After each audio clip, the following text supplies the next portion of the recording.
네, 안녕하세요. MBN골드 김태윤 매니저입니다. 자, 오늘 시장이 전반적으로 좀 매크로 환경에 대한 좀 우리가 최근에 부담을 가졌던 이슈들이 다시 한번 좀 부각이 되는 하루여서 전반적으로 좀 시장이 조정이 나오고 있는 상황입니다.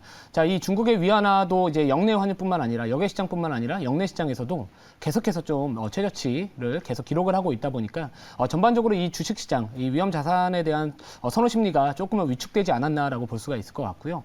자, 그러면 결국에는 우리가 지금과 같이 고금리, 고물가, 그리고 소비가 좀 감소되는 측면에서 본다면은 결국엔 지금 이 매크로 환경이 뭐 쉽사리 바뀔 기미를 보여주지는 않고 있습니다. 자, 물론 뭐 내년에 뭐 이제 금리 인상 속도에 대한 부분들이 좀 둔화할 것이다라는 이야기들이 나와주고는 있지만, 자, 우리가 아직까지 올 한 해 그 4분기가 여전히 많이 남아 있기 때문에 자, 이때까지는 우리가 이 단기적인 이슈 종목에 좀 집중을 해야 될 것 같다라고 말씀을 드리고 싶고요.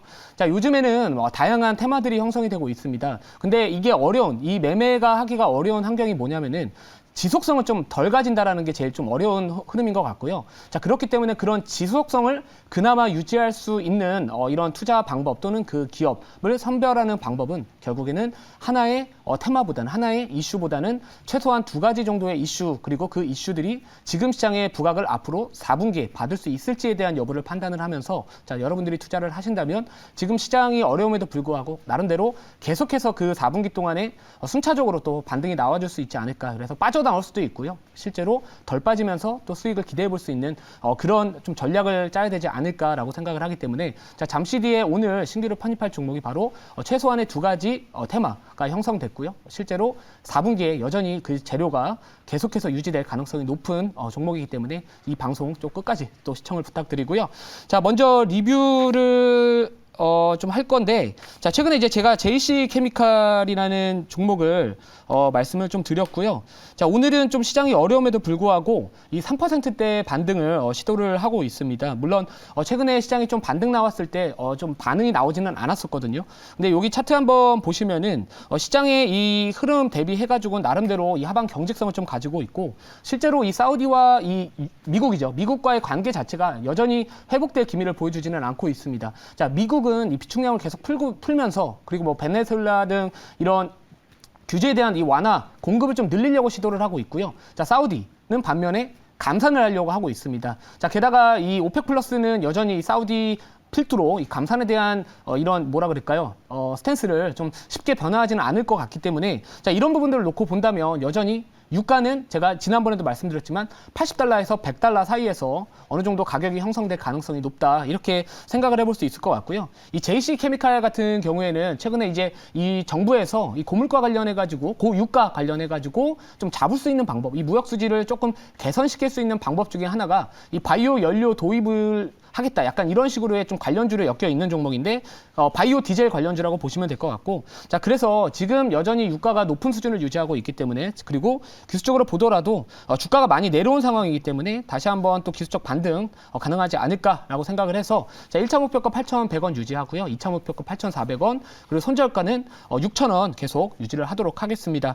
자, 그리고 제가 또 다른 종목, 오늘 시장이 좀 어려움에도 불구하고 잘 버텨주는 종목이 있는데, 이 대창 단조라는 기업입니다. 자, 이 기업 같은 경우에도 어떻게 보면 이런 건설 쪽, 이 굴삭기나 이쪽에 대한 부분들 같이 한번 수혜를 기대를 해볼 수가 있을 것 같은데, 자, 중국 당대회 뭐 인프라 투자에 대한 부분들, 그리고 뭐 네옴시티, 뭐 우크라 재건, 이런 다양한 이슈로부터 나름 또 반사 이익을 얻을 수 있는 종목이다라고 말씀을 드렸기 때문에, 자, 이런 종목들 지금 보시면 최근에 이 장대 양봉이 나온 이후에 전반적으로 좀 자리는 잘 지켜주고 있습니다. 게다가 오늘 이 단기적인 이 고점을 돌파를 좀 한 상황이기 때문에 뭐 기술적으로 보더라도 어떻게 보면은 다시 한번 이전 고점 부분인 요 가격대 정도까지는 좀 올라오지 않을까라고 해서 1차 목표가 5,950원 계속 유지를 하고요. 만약 돌파 나와준다면은 또 그 다음 가격대 한 6,100원 정도까지는 또 가격을 열어두고 대응하면 좋지 않을까라고 생각을 하고 있습니다.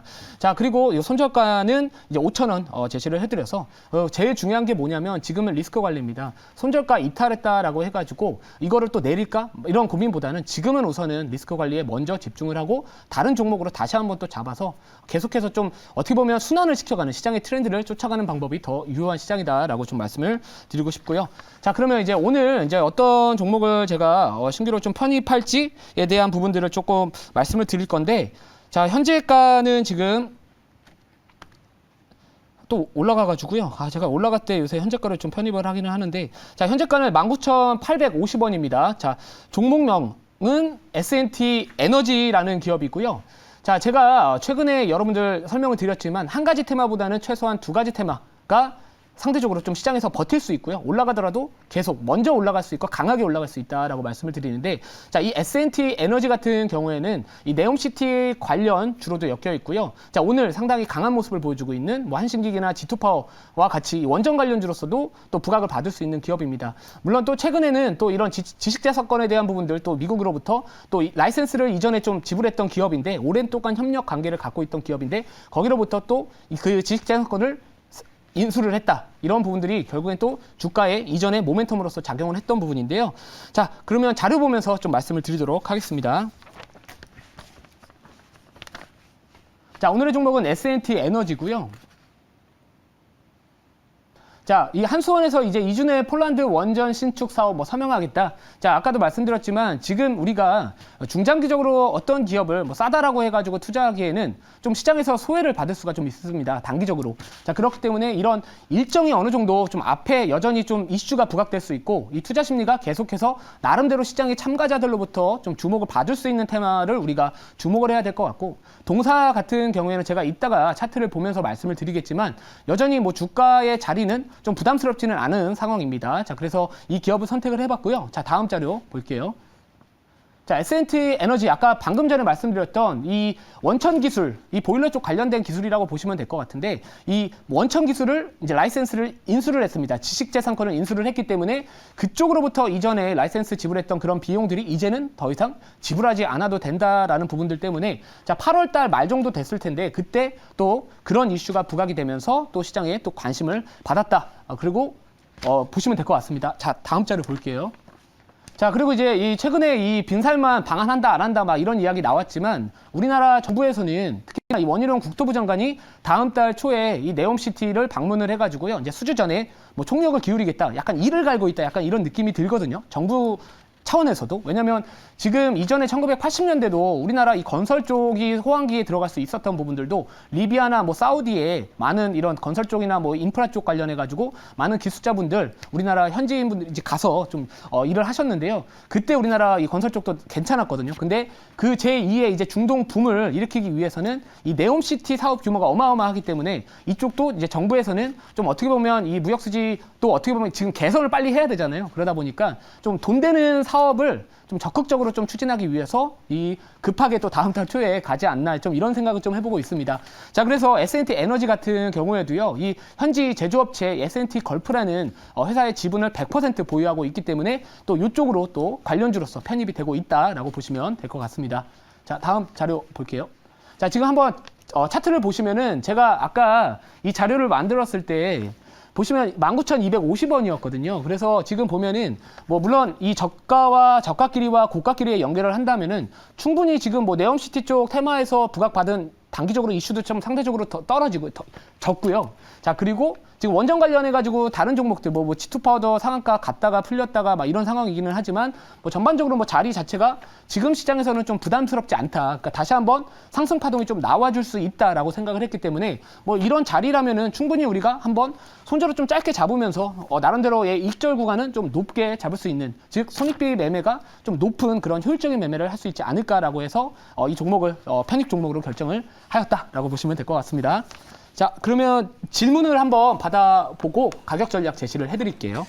네, 뭐 말씀하신 대로 지금 이제 막 가장 그 따끈따끈한 이슈, 그다음에 신선한 쪽의 경우에는 뭐 거시경제 지표들이나 이제 이벤트들이 안 좋기 때문에 네옴시티 뭐 굉장히 신선하다 이렇게 보는데요.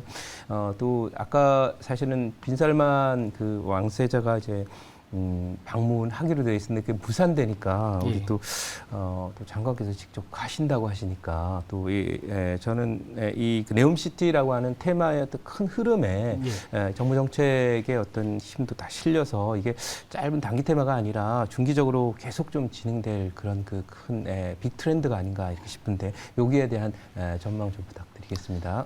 네, 맞습니다. 저도 뭐 중장기적으로도 충분히 우리가 계속해서 이 네옴시티 쪽 관련된 사업은 우리나라 건설 기업들뿐만 아니라 정부에서도 좀 적극적으로 좀 추진을 하고 싶어 하는 것 같은데요. 근데 이제 한 가지 좀 걸림돌이 있다면은 물론 뭐 한국과 미국의 관계가 좀 워낙 좀 가까운 상황이잖아요. 동맹국가이기 때문에. 근데 이제 사우디와 좀 미국의 관계가 약간 지금 뭔가 좀 균열이 생기고 시작했다라는 부분이 좀 그냥 뭐 약간 찝찝한 거죠. 사실 뭐 영향을 많이 미칠 거라고 생각을 하고는 있지는 않지만 자, 그래도 우리나라 항상 우리나라가 어려운 주식시장에서 어려운 게 한국과 중국과 미국 사이에 꼈을 때거든요. 그러니까 뭐 이런 부분들로 인하면은 뭐 물론 뭐 꺼림칙한 부분들도 없지 않아 있겠지만 우리 정부에서는 뭐 사우디와 관계가 뭐 이렇게 나쁜 것도 아니고요. 이전에 또 좋은 기억들도 있기 때문에 뭐 저희 아버지도 제가 지난번에 말씀드렸지만 사우디에 또 근무를 80년대에 가셨기 때문에 뭐 이런 부분들을 놓고 본다면은 뭐 좋은 기억도 있고요. 다시 한번 잘해보자라는 부분들도 있고 뭐 최근에 뭐 이런 우리나라 콘서트가 뭐 사우디 뭐 관련해가지고 그거는 제가 봐서 갑자기 뜬금없이 사우디에서 콘서트를 개최하겠다?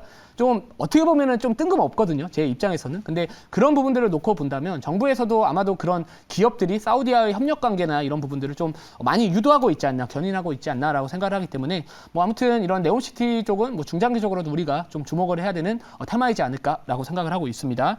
자, 그래서 이 가격 전략에 대한 부분들 먼저 제시를 해드리면은 1차 목표가는 21,000원이고요. 2차 목표가 23,000원, 그리고 17,500원이 이제 손절가입니다. 자, 이 기업 한 가지만 짝하게 설명을 드리면 이 기업이 유보율이 상당히 높습니다. 자, 요즘에 이 많은 기업들이 채권 시장의 금리, 회사채 쪽 금리가 많이 높아지기 때문에 뭐 돈이 필요하더라도 금리가 높아진 상황에서 자금 조달이 상대적으로 쉽지가 않은 상황입니다. 자, 하지만 이 기업들 같이 유보율이 상당히 높은 기업들 같은 경우에는 어느 정도 사내 유보금이 많다라는 것을 의미를 하고 있기 때문에 뭐 M&A 이슈도 결국에는 그런 부분들이거든요. 돈이 많아야 뭐 새로운 모멘텀이나 투자나 이런 부분들을 할 수 있고요. 또 무상증자에 대한 부분들도 나올 수가 있기 때문에 자, 아무튼 뭐 이런 부분들도 한번 참고해 보시면 좋을 것 같다라고 말씀을 드리면서 마치도록 하겠습니다.